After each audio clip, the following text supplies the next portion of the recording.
Very good evening to everybody. So, we are back with a very, very exciting thing today. We are starting a free course for all of you. And as you can see, we already have our expert mentor who will guide us through this course. Let me just first welcome our mentor and then I'll brief you little bit on what exactly this course would be and how we are going to take it forward. Okay, so welcome, Anup. Thank you for your efforts and thank you for taking this platform and giving us your knowledge through this channel. Thank you. So, just to introduce our expert mentor, Anup has over 25 years of professional experience in varied domains from telecom to energy to healthcare through the lens of data science and artificial intelligence. He co founded Amplibit Energy Solutions Private Limited, a company focused on energy efficiency solutions for commercial sector. His consulting firm, Innotomy Consulting, focuses on data science projects and use of AI and machine learning in healthcare. Anup is a hands on developer of products and solutions. Anup has a PhD in computer vision from IIT Bombay and an MTech and BE in electronics and communication. I'm very sure that all of you are super excited. Now, what we are going to do is that we are going to offer you a free basic course on the ideas of artificial intelligence. This course will have 4 modules, and every Friday at the same time, that is at 8 p.m., we will be coming live and we will get mentored from Dr. Anup Kulkarni.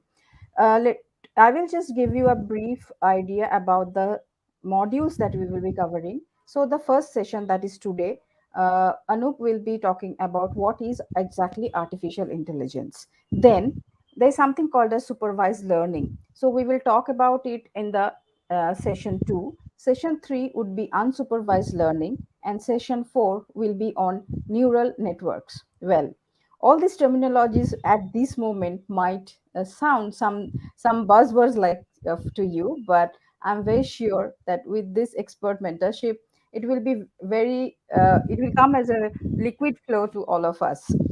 And just to summarize that what exactly today Dr. Anup will be talking about is this the first session, that is what is AI or artificial intelligence. In this session, uh, Dr. Anup will trace history of and introduce to us about the concepts of AI, machine learning, and deep learning, present day examples of success. This session will introduce the main classes of algorithms, that is supervised learning, unsupervised learning, and reinforcement learning. So I hope all of you are ready to get a uh, deep dive into this session. Thank you, Anup. So I think we will just see that you can share your screen and you are good to go. Okay, thank you, Dr. Gage, and thank you for this opportunity. Thank you for hosting these whole sessions.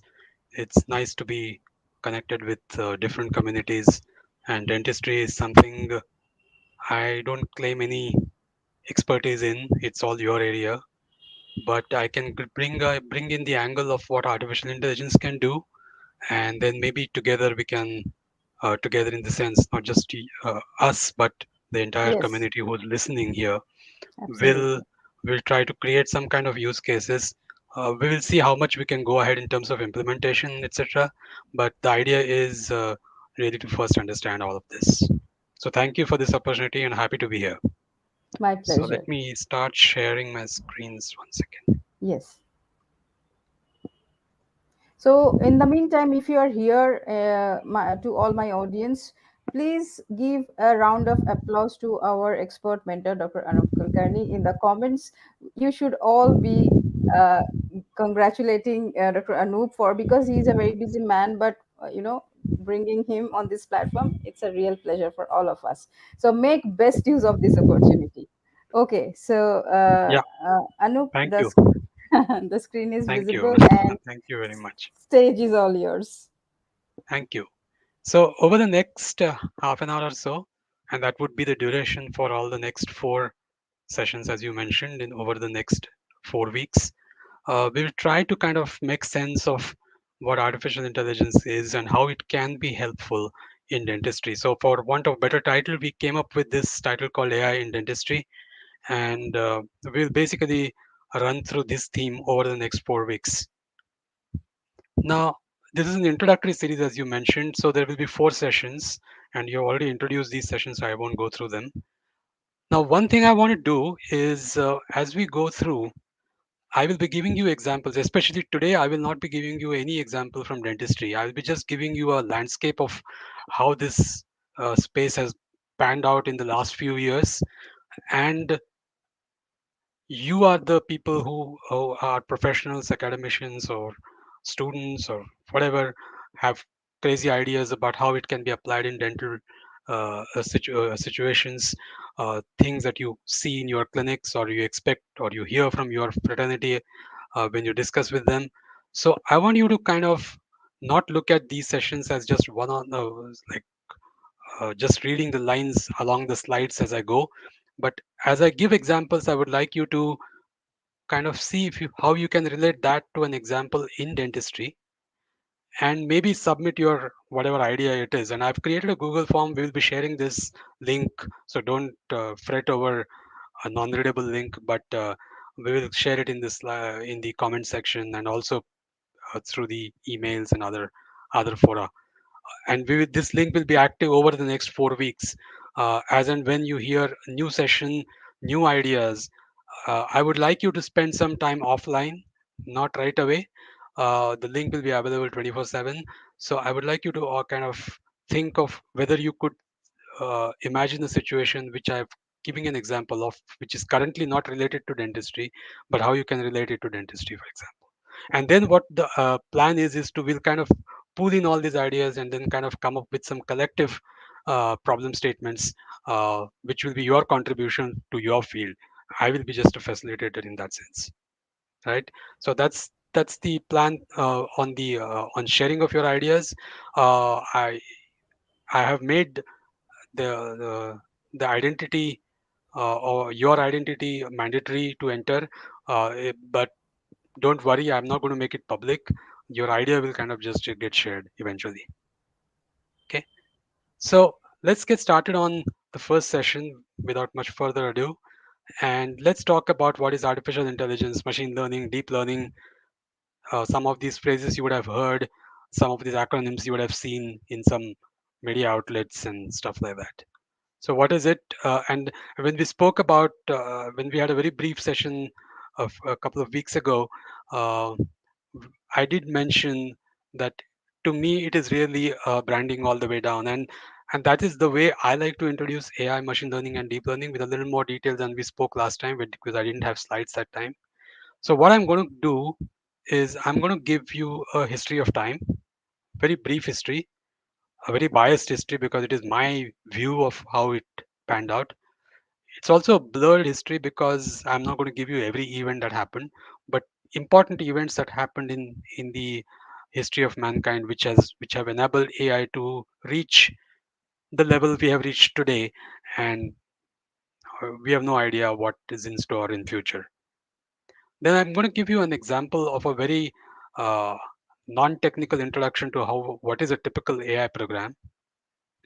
And then there's something I'm going to do, which I don't often do, but I'm going to give you very present day examples. And by present day examples, I literally mean this week, last week kinds of things that have been announced, and you would have seen some of them yourselves.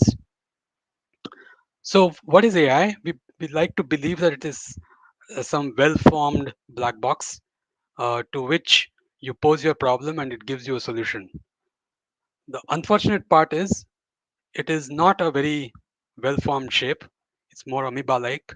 It can have holes, it can have some solid entities, it can go in any direction at some point in time, like the pseudopodium, and whatever, right? I mean, a lot of things uh, are called AI, whether it is image processing, it's called AI, computer vision is called AI, uh, natural language processing is called AI.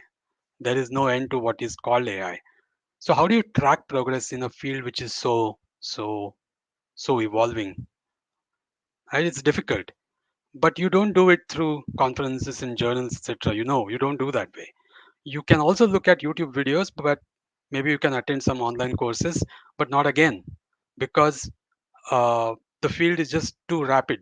I mean, the last I heard was like a machine learning paper of substance is published every 10 minutes or so around the world. So it's impossible for anyone to keep track of how this field is evolving.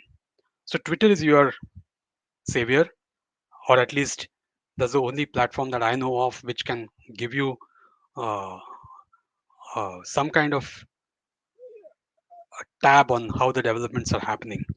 Now, how Twitter, I'm not going to go talk too much about this. Maybe we can handle this offline. But I would say that just find out who are the leading personalities in the field and just follow them. They publish their ideas. I mean, in the 90s and 2000s, archive came, and where people were started publishing papers which are preprint versions, right? Must have heard about archives and bioarchive and all that. Uh, that was simply because the journal flow was too slow. The peer review was taking too long. But it turns out that even archive is too slow for AI and machine learning. And what really people do is they just do some kind of implementation, throw their idea, publish it on Twitter. People kind of react, give feedback, etc. And so you literally know as we speak, for example, as to what new ideas are coming through. If you're really serious about following this, that would be a path I would encourage you to do. So now I'm going to give you some crazy examples. So AI in dentistry is a prompt I typed into the source that I've given here below. It's one of the early successes which is published by OpenAI, a company which does a lot of leading research in AI and machine learning, and especially their version one of what they call as DALL-E, DALL dash E. And what it really does is it takes a prompt which is a text and creates an image out of that. So this is not an image that I drew myself. It's an AI generated art of AI in dentistry, right? Does it make sense? It's for your Ab- imagination. ab- So, there's so, no, it's very so jumbled up I'm picture. Yeah. yeah. So I'm giving you sources in the slides, so you could go to these websites yourself and kind of try these arts yourself. It's public. It's free. You can create. You can let your imagination wild. So what is this? Why do we call this AI? So AI is because I'm giving an English sentence and it's trying to put them together in such a way that all of those regions in the image make sense in some cohesive fashion, and it kind of creates a human interpretable image from the text. Last week, or rather this week, OpenAI announced their version 2 of DALE, to which this prompt was given. For example, a shipping container with solar panels on top and a propeller on one end, and the self-driving shipping container is driving under the Golden Gate Bridge during a beautiful sunset. And this is the image it created. Now you can see between version 1 and version 2 how much refinement has happened in terms of the realistic nature of the images that are being generated, right? Right. So this is something which is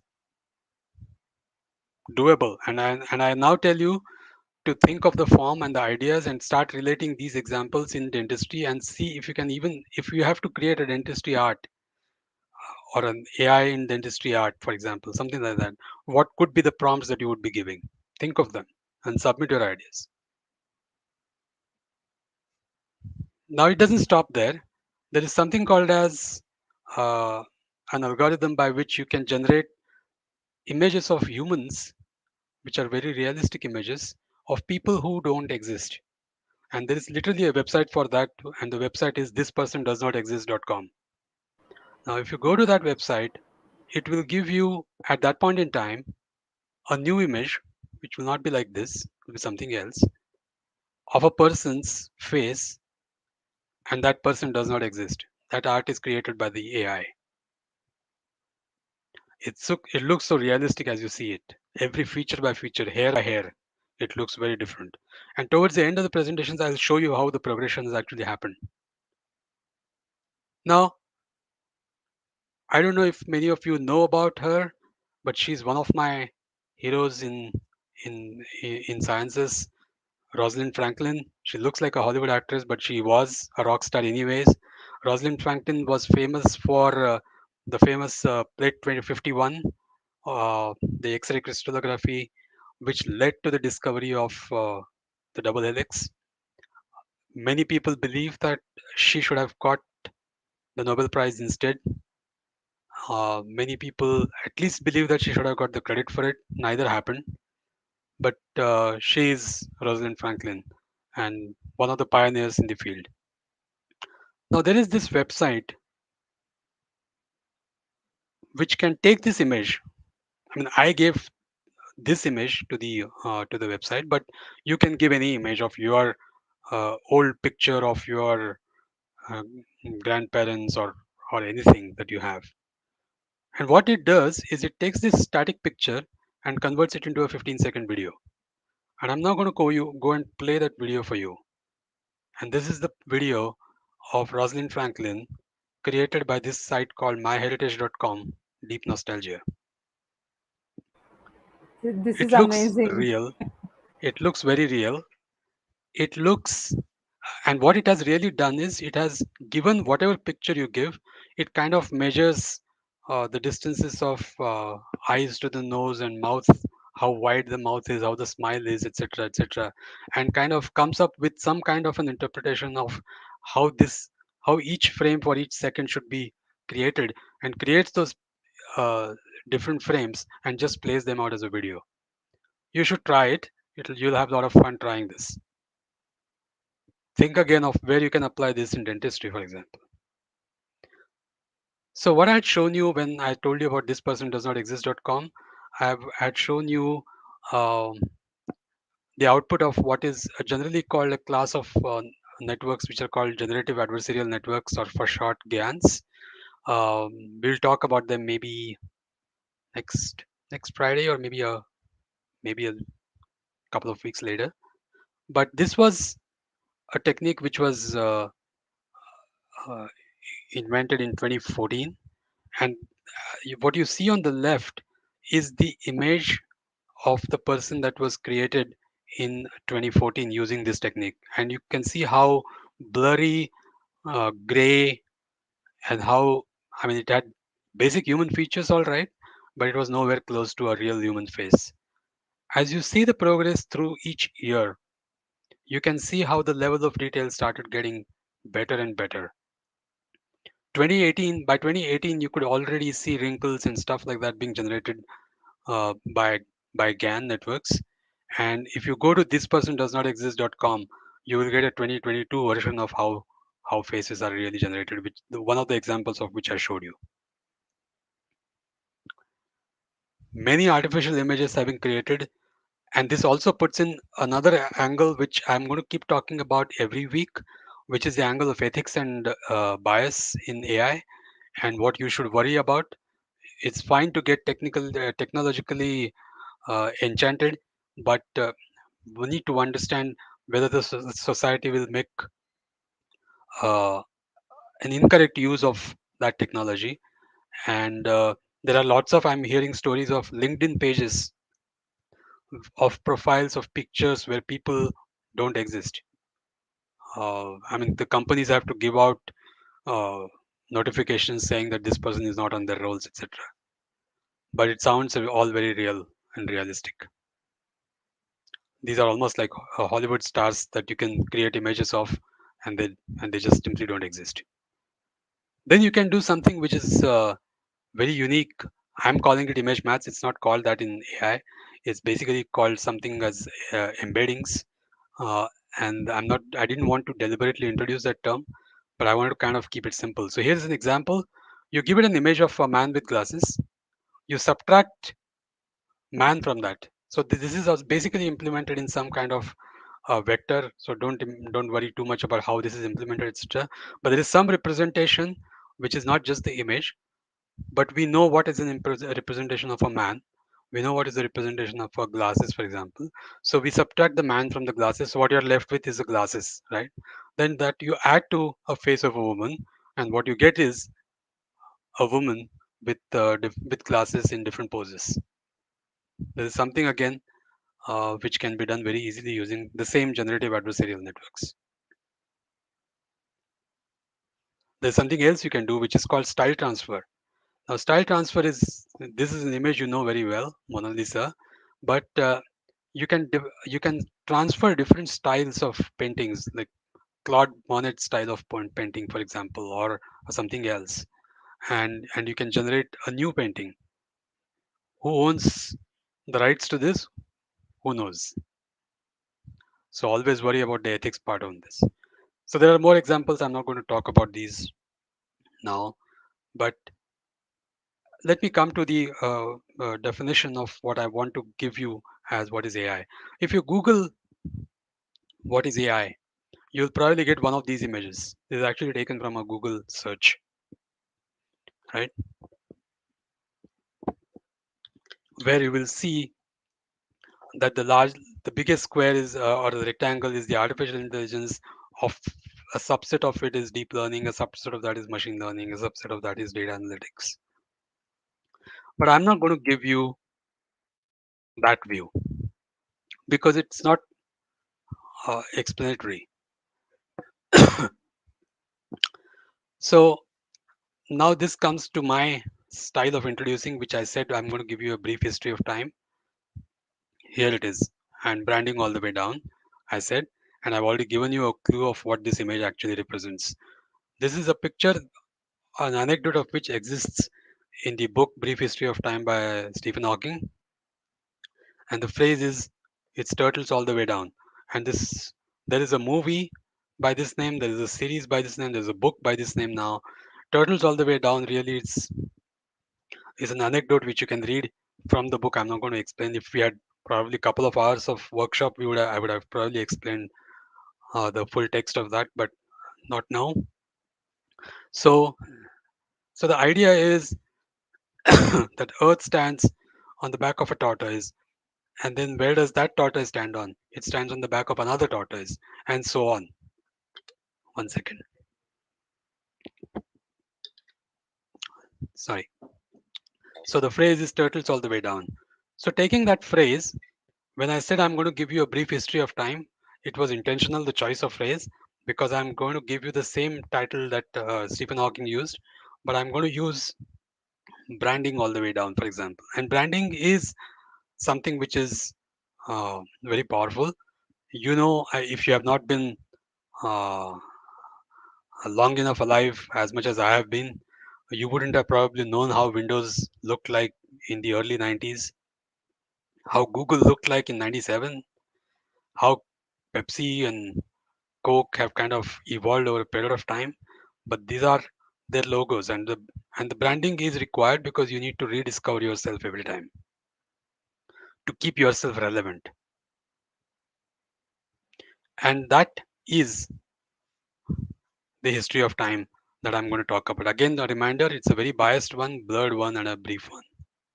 So I'm not going to explain some of these things because they might be very technical in nature, but I just want few things that you should take away from this. That artificial intelligence and machine learning is not the phenomenon of last 5 or 10 years. It's been there since ever since probably the uh, mankind has been around trying to come up with computing machines and stuff like that. At least it goes as far as back as 1950s. Uh, and this is the thing that I was mentioning last time. That this book was written by Marvin Minsky and Papert, uh, which was supposed to be written to praise the work of Rosenblatt, but eventually they proved a result by which AI fell through and led to an AI winter in which nothing happened really for almost a decade or so.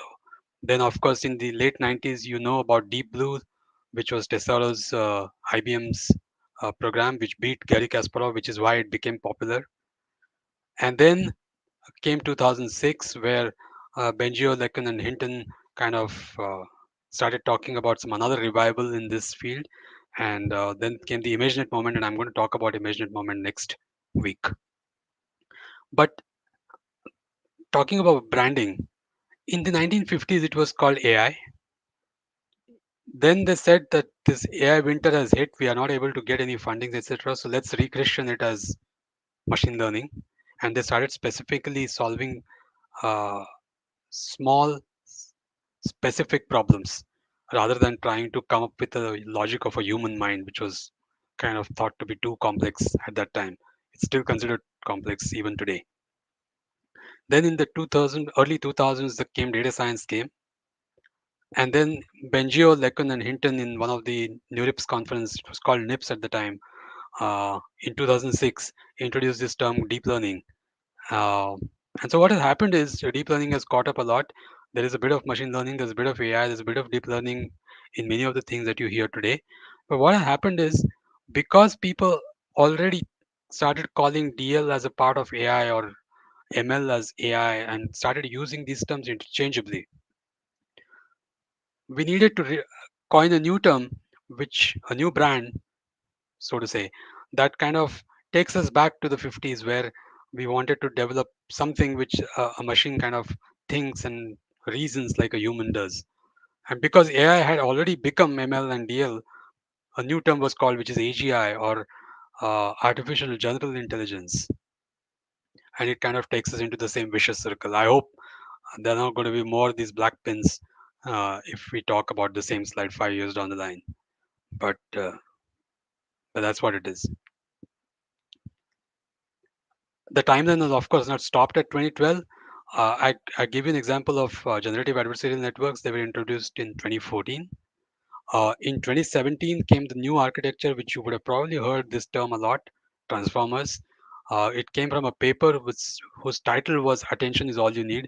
In fact, I had a half mind to call the title of today's talk as "AI is all you need," but I chose not to because that's not the message I want to give. Then in 2017, you would have heard Google's AlphaGo and AlphaZero, which was in the news. AlphaGo was uh, that program which beat Lee Sedol, the then world champion of Go, and then AlphaZero, which is the chess equivalent, which beat the chess players. Then in 2020, you would have heard the GP2, GPT-3 as the language models, which kind of came up with, if you give a small prompt, then they will kind of write a full story about around that prompt, uh, just generated text. These are the models which are OpenAI's models. And in 2021, last year, you would have heard, last year as in actually pretty close to the end of last year, November, December timeframe, you would have heard of AlphaFold from Google, which is a program which predicts the three-dimensional structure of a protein given a sequence of codons. Now, you have been in this field, you have studied genetics and stuff like that. So you know that the protein folding is an unsolved problem for last 50 years because it is one thing to say these are the amino acids that are going to be in the chain, but it's completely another to say in space how are they going to fold and as a result of that folding, what properties that bigger molecule is going to have.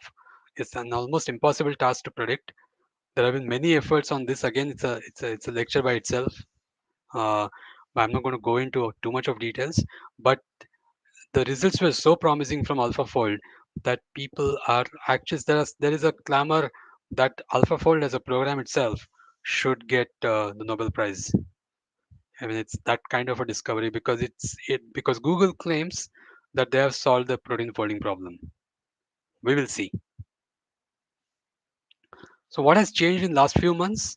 In last few months, uh, AlphaFold usage has gone big. People have been using it to come up with uh, various molecules which are required for certain specific targeting specific diseases. And AlphaFold is helping many researchers worldwide to provide uh, inputs into how that folding happens. Mathematically, symbolically, uh, machines have been designed to prove uh, theorems. Nuclear fusion was in the news again because of DeepMind, Google's DeepMind company. Because if you know, the nuclear fusion reaction has to happen at a very high temperature.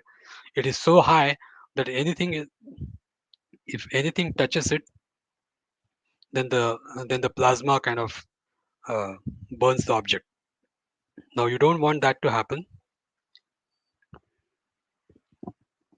So what DeepMind did was they came up with this system, an AI program, which directs how the plasma should be shaped because it's around a magnetic field. So how do you change the magnetic field, which in turn changes the shape of the plasma so that it doesn't touch the objects, and you can kind of carry out a full-fledged nuclear fusion reaction, purely driven by AI, no human interaction. It's been used for diagnosis, prognosis, and treatment in healthcare, and dentistry is, of course, the next logical extension, and that's why this is an exciting time for all of us. Uh, DeepMind actually has signed up with Liverpool Football Club. I don't know many of you are, if you are Premier League fans or not, but I am. I'm also a Liverpool fan. So is my daughter. Or rather, I am a Liverpool fan because of my daughter. Uh, but it turns out DeepMind CEO also is a Liverpool fan, and he signed up with Liverpool to develop an assistant video coach. And what this is going to do is, as a match is ongoing, this program will basically analyze sequences in future in real time and predict what would happen if, let's say, one player is to be moved from left wing to the right wing, or if a person needs to be moved from midfield to the backfield, to defense, and stuff like that, and what implications it can have given that the match is ongoing. Not a historical analysis, but as you play. So this is a project which is exciting. It's not going to be out till next couple of years. They've just signed up with Liverpool Football Club, but that's where AI can. That's what things AI can do. In climate change, AI is helping you run so many big models which were earlier impossible to run, or they were run in like very small modules. So the bigger impact was never computable, but now it is possible because we have lots of computing at our hands these days. So just to kind of conclude in last couple of minutes, I'll just tell you what is a typical traditional program look like and what does an AI program look like. So typically you have a computer which takes in some data and gives you some output. I mean, that's a very traditional notion of a computer. So what you really do is you write some kind of a program. Maybe you write it in C, maybe you write it in some language. Even if you're using Excel, that's still a program to which you give some data and it gives you some output, right? Now, it could be, if you are looking at a situation where you're trying to say analyze some functional MRI, for example, as the data, then maybe some Teletubbies write that program, and it gives you some output saying whether this person has a certain condition. For, let's say, Alzheimer's. Based on looking at the program, the computer will tell whether the person has Alzheimer's or not. So the difference between AI and traditional program is the role of data and uh, output. Sorry, the role of program and output is swapped. So in traditional program, you write a program, you tell what to do, it and you feed in that data and it gives you the output. In AI, you have some notion which we'll formalize over the next couple of weeks, where the output is already given and the computer writes that program. So the by output I mean, you given a functional MRI, you also know that this patient did develop Alzheimer's, for example. So Alzheimer, yes, no, is is an output. The fMRI itself is a data, and let's say the computer develops this algorithm by which it can relate this fMRI to this output, and then uh, is able to tell you whether the whether this particular image of a patient leads to that patient having Alzheimer's or not. So, so the way it is, it's actually a two-step process.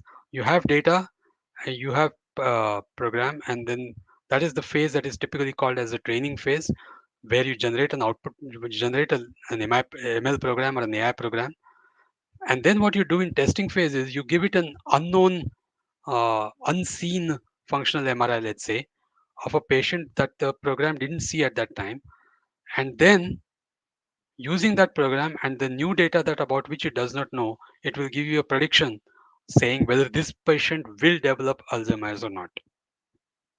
So there are two phases.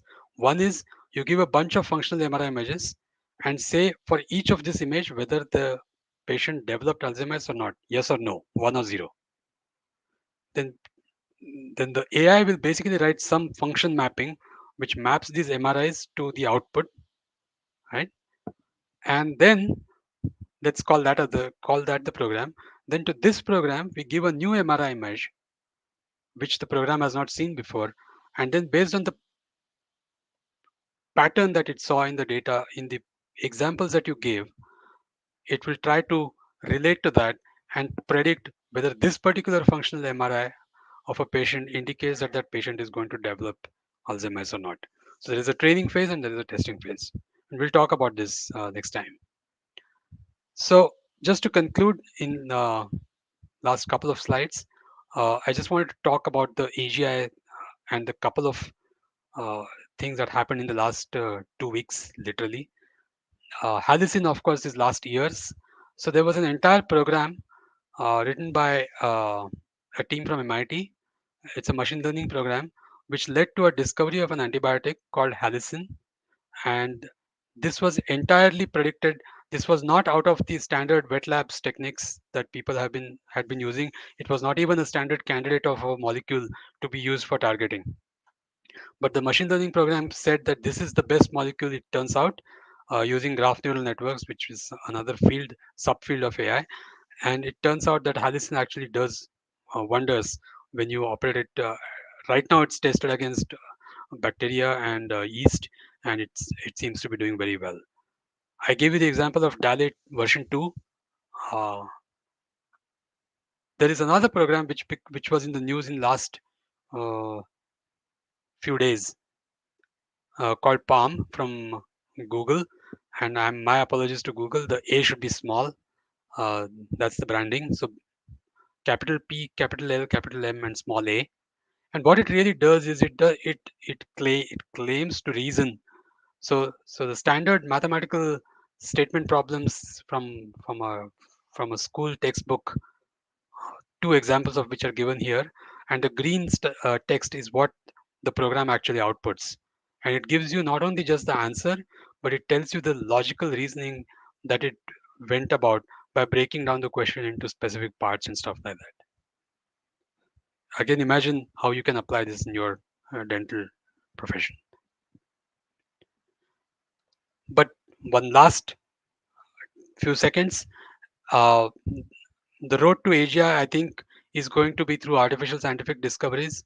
But to say that AlphaFold was is such a great tool that it deserves a Nobel Prize, I mean, that way you should have said that the discovery of the moons of Jupiter should have gone to his telescope and not Galileo. But that's not how it works. That the I think it's the human spirit which needs to be recognized at all times. I'm perfectly fine if the team of AlphaFold gets the Nobel, but not AlphaFold as a tool itself.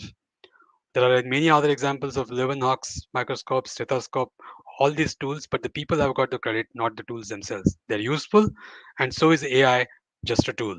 Advances in science will continue to benefit mankind, but they are just tool, and that is something which we need to remember. So be wary of the claims that are made. Everybody will say that AI is now solved, that you can create an image from a text, or you can predict how a protein is going to fold, or you can solve a mathematical problem with a reasoning. Uh, but AI is not an end in itself. These are all small developments, small progresses, which are well worth the celebration that they deserve, but they are not the end in itself. AGI, according to many experts, is still at least about 100 years away. And we're not going to reach the human complications, because you can think of very small, specific tasks which a 5-year-old human can solve, but most advanced machines today cannot. There is this notion of consciousness, emotion, intelligence, memory, and reasoning, which is all human aspects, which is difficult to get into a machine. But that doesn't mean you should not celebrate the small victories that are there today, but be wary of the claims. Use the discoveries to further your field, and if you can think of ideas, please fill in the Google form and let us know. We will see you again next week. I think that's where I want to stop. Thank you. Thank you, Anu. It was a wonderful session, and I think a very complex topic for us as healthcare professionals. You made it very, very easy. I think, including me and all our audience who's been watching this or who will watch this later as a recorded version, I think now we start feeling that AI is not so difficult. We can, we can think on these lines as well. And Yeah. thank you so much for all the insights that you have given. At present moment, I don't see any questions from the audience. Maybe Okay. when you teach us more, maybe we will have more Yeah. doubts Sure. and We could questions. do this Yeah, offline as well. No issues. yeah, yeah, yeah. Thank you, Anoop, and thank you Thank you. everybody for joining in. And we will see you again in session 2 next Friday, 8 p.m. So stay tuned. Take care. Good night.